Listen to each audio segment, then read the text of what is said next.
नमस्कार दोस्तों, मैं सपन कुमार मंडल अपने चैनल सपन सर्वे कंसल्टेंसी के फर्स्ट वीडियो में आप सबका स्वागत करता हूं। यह वीडियो बहुत ही महत्वपूर्ण वीडियो है जिसे मैंने बहुत ही सोच समझकर बनाया है। इस वीडियो में मैं उन लोगों के लिए एक जागरूकता अभियान चलाया है जो लोग ज़मीन का मेजरमेंट गलत ढंग से करते आ रहे हैं, और उन लोगों के लिए भी इस वीडियो में बहुत कुछ मसाला है जो अपना पैसा लगाकर ज़मीन खरीदना चाहते हैं या मकान खरीदना चाहते हैं। दोस्तों, इस वीडियो में मैं आप सबको जागरूक करने के लिए एक सत्य घटना पर आधारित एक समस्या का समाधान दिखाने जा रहा हूं। आप इस वीडियो को अंत तक देखें एवं देखिए कि किस प्रकार एक छोटी सी गलती के कारण एक अमीन बायर पक्ष को लाखों का नुकसान पहुंचाते हैं एवं सेलर पक्ष को लाखों का फ़ायदा पहुंचा देते हैं, और इसके बदले में वो कुछ भी नहीं लेते हैं। सिर्फ अपना अज्ञानतावश एक व्यक्ति को फ़ायदा पहुंचा देते हैं एवं एक व्यक्ति को नुकसान पहुंचा देते हैं। अतः इस वीडियो में मैं उस ज्वलंत उदाहरण को प्रस्तुत करने जा रहा हूं। आप लोग इसे ध्यान से देखें और यदि इसको यूज़फुल पाएँ तो अपने दोस्तों रिश्तेदारों को शेयर करें ताकि कोई भी धोखाधड़ी का शिकार न हो। यह चैनल एक क्रांतिकारी कदम है जो आने वाले समय में भ्रष्टाचार मुक्त भारत की ओर एक कदम है। अतः धैर्य से इस वीडियो को देखते रहें, और इस वीडियो के माध्यम से यदि आपको कोई सीख मिले तो कमेंट बॉक्स में ज़रूर मुझे बताएं। और इस वीडियो के संबंध में यदि कोई आपको और भी जानकारी चाहिए तब भी आप कमेंट करके मुझे इत्तला करें। हाँ तो दोस्तों, देखिए, आप लोग स्क्रीन पर अभी एक प्लान देख पा रहे हैं।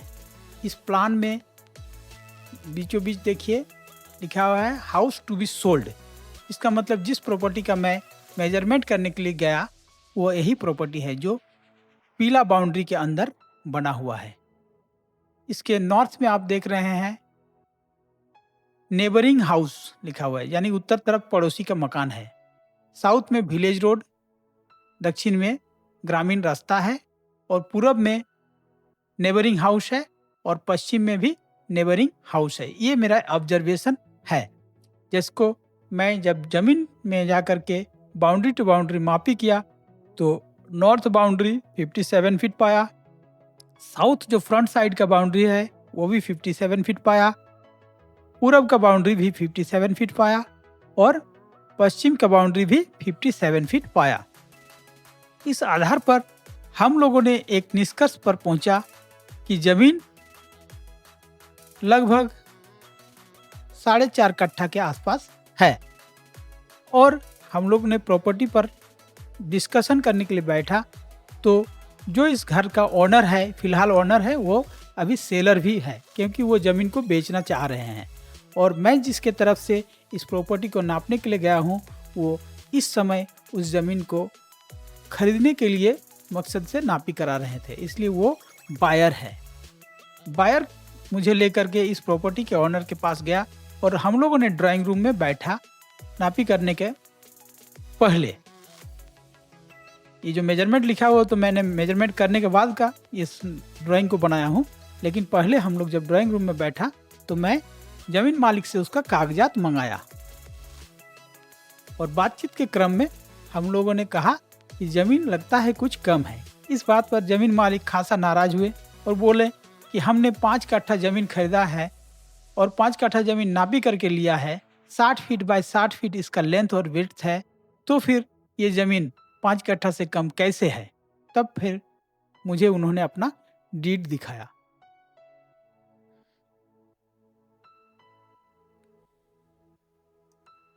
तो दोस्तों देखिए, उनका डीड जो था, उनका डीड के साथ जो मैप अटैच था वो कुछ इस प्रकार था। मैप में जो नाम और एड्रेस है वो काल्पनिक है, मौजा भी काल्पनिक है, प्लॉट नंबर ठीक है 635 प्लॉट नंबर है, और एरिया 5 कट्ठा है। ये जो मैं मैप दिखा रहा हूँ ये मैं खुद बनाया हूँ इस वक्त आपको दिखाने के लिए, लेकिन जो सेलर ने मुझे दिखाया वो एक जो रजिस्ट्री मैप था वो इसी प्रकार का था, लेकिन यह नहीं था। हूबहू उस नक्शा का फोटो मैं नहीं खींच पाया था आपको, इसलिए मैं बनाकर दिखा रहा हूँ। लेकिन जो नक्शा बना हुआ था उसमें पूरी उसका कॉपी आपके सामने प्रस्तुत कर रहा हूँ। देखिए उसमें जो नक्शा बना हुआ था उसमें इस तरह का 60 फीट बाय 60 फीट बिल्कुल ही स्क्वायर जमीन का नक्शा बनाया हुआ था। और इस साइड का जो जमीन था ये कुछ टेढ़ा, लैंड ऑफ बीके सिंह लिखा हुआ था। उस समय ये खाली जमीन रहा होगा, इसलिए लैंड ऑफ बीके सिंह लिखा है। और पश्चिम साइड में भी है लैंड ऑफ शर्मा जी। पूर्व साइड में लैंड ऑफ बीके सिंह, पश्चिम साइड में लैंड ऑफ शर्मा जी। और उत्तर में लिखा हुआ हाउस ऑफ बीके अग्रवाल और हाउस ऑफ केडी अग्रवाल। तो इस प्रकार 2 घर तो पहले से ही मौजूद रहे होंगे, ये हमें पता चल रहा है, और ये सब जमीन रहा होगा। तो जिस तरह से मैं इंट्रोडक्शन के दौरान सेलर से पूछा कि इसमें 60 फीट लिखा हुआ है, परंतु आपका बाउंड्री को मापी करने के पश्चात हम लोगों ने देखा है कि ये 57 फीट है। तो उन्होंने कहा जी हाँ 57 फीट ही है, क्योंकि 1.5 फीट मैं उत्तर तरफ छोड़ा हूँ, 1.5 फीट दक्षिण तरफ छोड़ा हूँ, 1.5 फीट पूरब और 1.5 फीट पश्चिम। तो इस प्रकार 1.5 3 फीट जब जोड़ते हैं तो 57 + 3 60 होता है। मैंने भी उनके बात को माना, बोला ठीक है। ये यदि आपका स्क्वायर जमीन होता तो ये 5 कट्ठा ही होता, परंतु वास्तविकता में ये जमीन स्क्वायर नहीं है। तो उन्होंने कहा कि स्क्वायर होने और ना होने का पहचान क्या है। तो मैंने उनको दिखाया कि देखिए भाई, ये जो कोना कोनी है, इस कोना से इस कोने का मेजरमेंट ये हो रहा है 80 फीट 7 इंची भीतर में। उसी प्रकार से अपोजिट कॉर्नर का इस कोना से इस कोना का मेजरमेंट ये भी 80 फीट 7 इंची हो रहा है। तो जब दोनों डायगोनल कोनियां यदि बराबर हो जाए तो समझिए कि आपका जमीन रेक्टेंगल शेप में है या स्क्वायर शेप में है। तब इसका एरिया लंबाई गुना चौड़ाई में सही आता है। परंतु जैसा कि हम प्रॉपर्टी को फर्स्ट विजिट में ही देख चुका था, जैसा कि आप यहां देख सकते हैं, ये एक बर्फी का आकार का मकान बना हुआ है, प्रॉपर्टी बना हुआ है। तो उसका मालिक भी देखा कि नहीं, इसका भी डायगोनल यदि मिलाया जाएगा तो ये तो संभव ही नहीं है। वो बहुत दिनों से इस घर में करीब 10 साल से रहते आया है, तो उनको पता है कि एक डायगोनल बहुत लंबा है और एक डायगोनल बहुत छोटा है। तो अब चूंकि इसमें मकान बना हुआ है, 2 तल्ला मकान, इसका डायगोनल नापना संभव नहीं है। तो मकान मालिक ने कहा अमीन साहब, तो आप बताइए कि अब इसको जब बिक्री करेंगे तब तो मैं चुपचाप अपना प्लान दिखा के बेच दूंगा, और डायगोनल नापने का तो कोई प्रश्न ही नहीं उठता है, डायगोनल आप नाप ही नहीं सकते हैं इसमें। तो मैं कहा देखिए भाई साहब, ये जो डायगोनल नापने की बात है, अभी हम डायगोनल नहीं नाप के भी डायगोनल नाप सकते हैं, और जो बायर है उनको ये पता चल गया है जमीन कम है, तब आप इसको धोखा नहीं दे सकते हैं। और मेरे जैसा अमीन को रहते हुए तो आप धोखा बिल्कुल ही नहीं दे सकते हैं, क्योंकि हम लोग प्रॉपर्टी पर जाकर ही एक नज़र देखकर पता कर सकते हैं कि प्रॉपर्टी का मेजरमेंट सही है या नहीं है। तो उन्होंने बड़े ही उत्सुकता से मुझे पूछा, तो आप इसको मेजरमेंट करके एक बार बताइए कि किस तरह से आप इसको साबित करेंगे कि इसमें 5 कट्ठा से कम जमीन है। तो इस क्रम में हम लोगों ने तर्क वितर्क के बाद मेजरमेंट चालू किया। तो मेजरमेंट चालू करने का पहला स्टेप मेरा ये था, देखिए भाई, इस प्रॉपर्टी का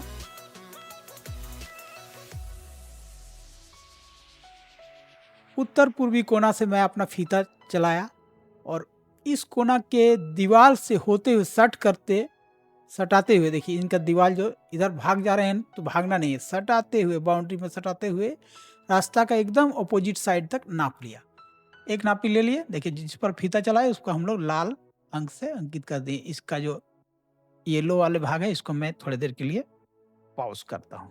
ठीक है, आपको लाल एक नया लाइन नजर आ रहा है। उसी प्रकार पश्चिम साइड का दीवार को भी उत्तर से लेकर के दक्षिण तक, ये देखिए ये दीवार का ये कॉर्नर को सटाते हुए इस पार से उस पार, रास्ता का इस पार तक नापी कर दिए। ये जो 2 नापी कर दिए, 2 फीता हम लोग चला दिए। तो ये फीता का पथ जो है अभी लाल रंग से दर्शाया जा रहा है। 2 साइड का मेजरमेंट हम लोग ले लिए। तो इसका फुल मेजरमेंट जब हम लोग लिए तो कॉपी में हम लोग नोट डाउन करते जा रहे हैं और ये करते जा रहे हैं। तो इसमें 57 फीट उनका दीवार है और उसके अलावा यहाँ रोड से लेकर के दीवार का कोना तक का नापी हम लोग पाया 21 फीट 3 इंच। फिर इसी प्रकार ऑपोजिट साइड का दीवार पाया 25 फीट 2 इंच। अब हम लोग इस विलेज रोड लिखा को थोड़ा हटाते हैं ताकि इसका बीच का डायगोनल यहाँ लिख पाए। देखिए, और इसके बाद ये 57 फीट तो नापा हुआ था ही मेरा, फिर भी एक बार फिर से नाप दिए इनका घर का कोना से कोना तक का डिस्टेंस क्या है। एकदम 57 फीट हुआ। और फिर घर का ऑपोजिट जहां इधर हम लोग फीता टच कराएं उसका दागी मार के रखे हैं और यहाँ भी फीता टच करा के दागी मार के रखे हुए हैं। तो उस जगह से इस जगह पर एक रास्ते में एक काल्पनिक चतुर्भुज बनाए और ये 58 फीट 8 इंच पाए।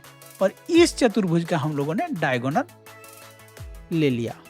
इस चतुर्भुज का जब डायगोनल लिया हम लोगों ने तो इसका डायगोनल लेते ही हम लोग इसका डायगोनल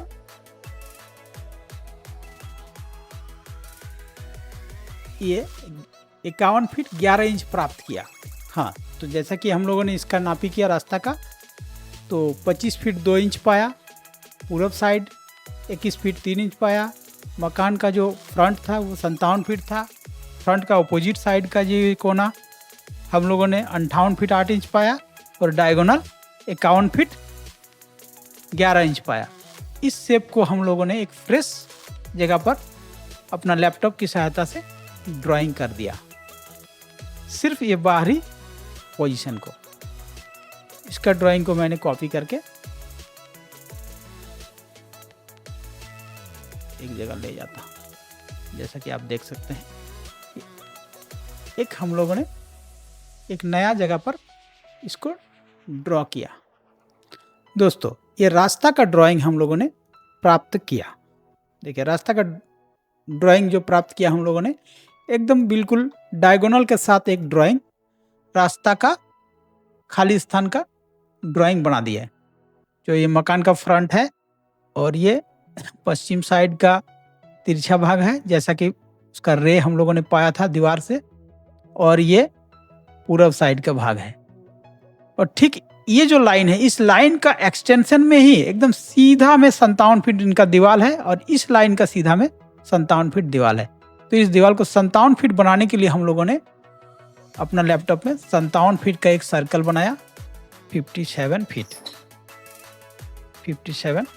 फीट और इस सर्कल को फिर रिपीट किया इस साइड भी,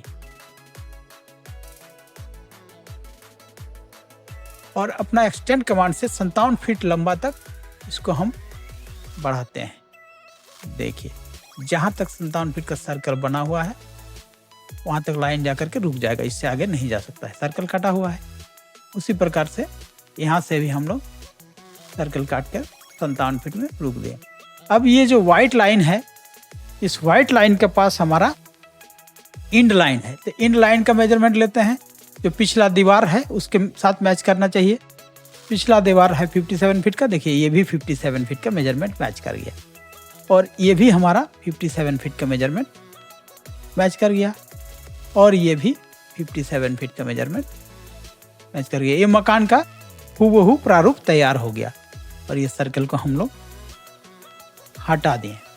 जैसा कि सेलर भाई ने कहा कि हमने 1.5 फीट करके छोड़ा हुआ है, तो चारों तरफ 1.5 फीट करके हम लोग इसको ऐड कर दिए, ऑफसेट करके 1.5 फीट 1.5 फीट 1.5 फीट 1.5 फीट, इधर उधर सब तरफ 1.5 फीट ऐड करने के बाद जो मेरा शकल प्राप्त हुआ जमीन का, वो इस प्रकार का प्राप्त हुआ।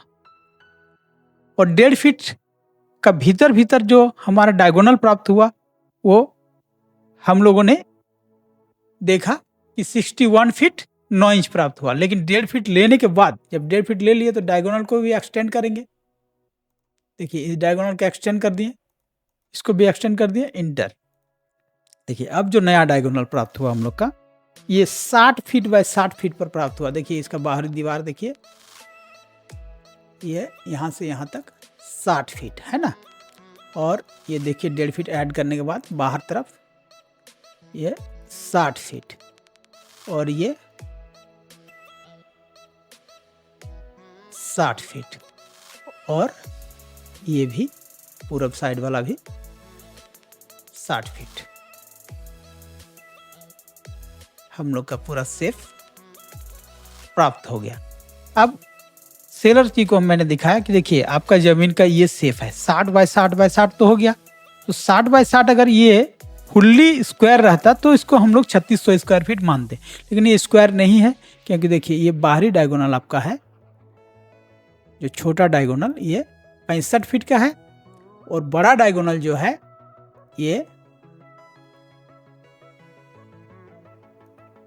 100 फीट 10 इंच का है।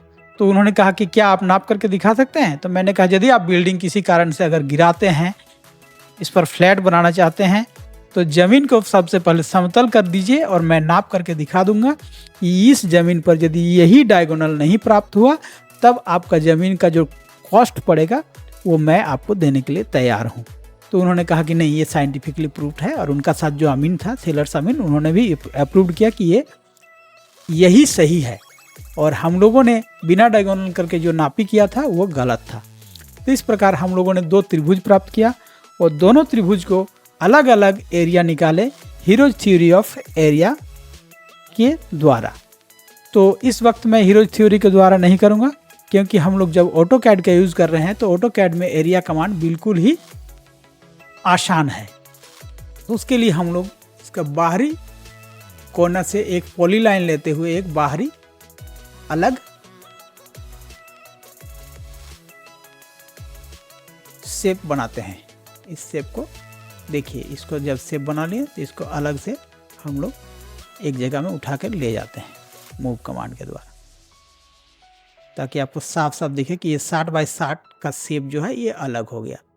देखिए इस 60 बाय 60 फीट बाय 60 फीट का इस शेप को हम लोगों ने अलग कर लिया, और इस शेप का एरिया हम लोग देखना है। तो इसके लिए हम लोग इसको क्लिक करते हैं और राइट क्लिक कर प्रॉपर्टीज़ में जाते हैं। प्रॉपर्टीज़ में जैसे ही जाते हैं तो देखिए हमारा एक डायलॉग बॉक्स खुलता है, इसमें हम लोग का एरिया लिखा हुआ आ रहा है। एरिया 4,72,077 स्क्वायर इंच और 3278 स्क्वायर फीट। तो भाइयों ये 3600 स्क्वायर फीट नहीं होकर के 3278 स्क्वायर फीट जमीन है, जो कि 5 कट्ठा से 322 स्क्वायर फीट कम है। तो 322 स्क्वायर फीट मतलब कितना कम है? तो जब जमीन को खरीदा गया था तब जो रेट रहा होगा वो उस समय के लिए महंगा था। इस समय जब बेचा जा रहा है या कोई व्यक्ति खरीद रहा है तो इस समय जो रेट है वो भी खरीदने वाले के लिए महंगा ही है। और इस रेट पर, जिस रेट पर ये तय हुआ है वो रेट है 15 लाख रुपया प्रति कट्ठा। जमीन नाप कर जितना जमीन पाया जाएगा उसके हिसाब से ही दाम लिया जाएगा। ये सेलर और परचेजर के बीच में एग्रीमेंट हुआ है कि जमीन को सही सही मेजरमेंट करने के बाद जो रकबा प्राप्त होगा स्क्वायर फीट के हिसाब से, उस स्क्वायर फीट को हम लोग कट्ठे में बदलेंगे और 15 लाख रुपया प्रति कट्ठा का हिसाब से दाम लूंगा, ये सेलर ने कहा था। तो सेलर को तो बहुत ही बड़ा झटका लगा कि 322 स्क्वायर फीट जमीन कम पाया गया। तो 322 स्क्वायर फीट जमीन का कीमत क्या होता है दोस्तों, ये देखते हैं। चलिए हम लोग कैलकुलेटर खोलते हैं। 720 स्क्वायर फीट यानी 1 कट्ठा जमीन का दाम है 15 लाख। तो 15 लाख को पहले 720 से भागा देंगे, तब निकलेगा हमारा 1 स्क्वायर फीट का जमीन का दाम। देखिए 15 लाख भागा 720, दैट मीन्स 1 स्क्वायर फीट जमीन का दाम हो रहा है 2083 रुपया 33 पैसा। तो इस हिसाब से 322 स्क्वायर फीट जमीन जो कि कमी है, इसके एवज में सेलर को कितना पैसा कम देना मिलेगा, ये देखिए, गुना 322 इज इक्वल टू 6,70,833 रुपया 33 पैसा, यानी 6,70,800 रुपये का डिफिशियंसी जमीन मालिक को हो रहा था। इतने रुपया एक अमीन के अज्ञानता के कारण एक अमीन का गलती बोलिए, क्योंकि जानबूझकर जो अमीन साहब आए थे अभी सेलर के तरफ से, उन्होंने कहा कि मैंने इस फार्मूला के ऊपर ध्यान ही नहीं दिया था और इसके लिए मैं बहुत ही दुख प्रकट करता हूं कि हम लोगों ने आज तक इस प्रकार का ध्यान नहीं दिया और कितने ही लोगों को आज तक इस अज्ञानता के चलते, गलती के चलते धोखा नहीं दिया, बल्कि धोखेबाज उसको कहा जाता है जो जानबूझकर गलत करता है। गलती के चलते नुकसान पहुंचाया, अनजाने में नुकसान पहुंचाया, वो अमीन साहब ने कहा। इसके लिए मैं तहे दिल से माफी मांगता हूं और आज के बाद जो भी जमीन का नापी करूंगा उसमें डायगोनल के साथ ये हीरोज थ्योरी का इस्तेमाल करते हुए नापी करूंगा। तो दोस्तों, आप लोगों ने देखा कि नापी करने वाले की एक मिस्टेक खरीदने वाले को यानी बायर को कितना बड़ा नुकसान पहुंचा सकता है और सेलर को फायदा पहुंचा सकता है। और इस तरह से कभी कभी इसका उल्टा भी पड़ जाता है। कभी वो अपना गलत कैलकुलेशन के चलते सेलर को नुकसान पहुंचा देते हैं और बायर को फायदा पहुंचा देते हैं। तो इस तरह से ये दोनों ही होने की संभावना होती है। वो तो डिपेंड करता है कि किस प्रकार का शेप का जमीन उसको नापने के लिए मिल गया था। तो ये एक साधारण सी नापी था और इस साधारण सी नापी में एक छोटी सी चूक के चलते, थोड़ी सी चूक, एक सोच, एक फार्मूला की एप्लीकेशन, फार्मूला का अप्लाई न करने की वजह से कितना बड़ा चूक हो रहा था और बायर को नुकसान और सेलर को प्रॉफिट हो रहा था। प्रॉफिट इन सेंस ऑफ उसको जितना जमीन है उससे ज्यादा पैसा मिल रहे थे और वो भी थोड़े मोड़े पैसे नहीं, 6,70,833 रुपया। दोस्तों, 6,70,833 रुपया एक अमीन एक व्यक्ति का जेब से निकालकर दूसरे के जेब में अनजाने में यूं ही डाल दे रहे थे जैसे कि 6 लाख रुपया न होकर के 6 रुपया 50 पैसा या 6 रुपया 70 पैसा हो। हम लोग अमीन लोग एक अमीन ज्यादा से ज्यादा 2,000, 4,000, 5,000 ही फीस लेते हैं। एक 5,000 या 4,000 रुपया फीस लेने वाले व्यक्ति का ये जुर्रत नहीं होनी चाहिए कि ये एक व्यक्ति को 6 लाख, 7 लाख, 10 लाख का नुकसान पहुंचा दे और दूसरे व्यक्ति को 10 लाख का फायदा पहुंचा दे और उसके बदले में एक ढेला भी कुछ न ले। अपने फीस के अलावा तो कुछ हम लेते नहीं हैं। और इस तरह का यदि फायदा और नुकसान पहुंचाएंगे तो अपने प्रोफेशन के साथ साथ समाज के प्रति भी हमारा ये एक प्रकार का गद्दारी है दोस्तों। तो इस तरह से लोग फीता पकड़ करके अमीन बन जाते हैं लेकिन टेक्निकली नॉलेज गेन नहीं करते हैं। अतः मैं अमीन दोस्तों से कहना चाहूँगा कि सबसे पहले मैथमेटिक्स का टेक्निकल नॉलेज को पुख्ता करके सीखिए और उसके बाद जमीन नापी पर उतरिए और जमीन का मापी के साथ न्याय कीजिए। आपको लोगों के साथ अपने आप न्याय हो जाएगा। आप एक न्यायिक पद पर है। समझिए, अमीन शब्द का अर्थ है ईमानदार और यदि आप ईमानदार हैं तो आप मेरे बातों का ध्यान दीजिएगा और अन्य अमीन को भी मेरे वीडियो को शेयर कीजिएगा ताकि कोई भी ईमानदार व्यक्ति अनजाने में बेईमानी न कर बैठे। धन्यवाद। मैं अपना इस वीडियो को यहीं पर विराम दे रहा हूं और आप लोगों को बताना चाहूँगा कि इस तरह की गलतियां अमीन लोग प्रतिदिन करते हैं और कौन कौन से क्षेत्र में कैसे कैसे गलतियां करते हैं, मेरे अगले वीडियोस में इन पर फोकस रहेगा। और साथ साथ मैं ये जो ऑटोकैड सॉफ्टवेयर के इस्तेमाल से नापी करता हूं, इसका इस्तेमाल कैसे करता हूं, इसका भी मैं आप लोगों को ट्यूटोरियल वीडियो प्रस्तुत करूंगा। इसलिए जिसको जिस तरह की जानकारी मुझसे चाहिए वो कमेंट बॉक्स पर अवश्य बताएं। नमस्कार, धन्यवाद।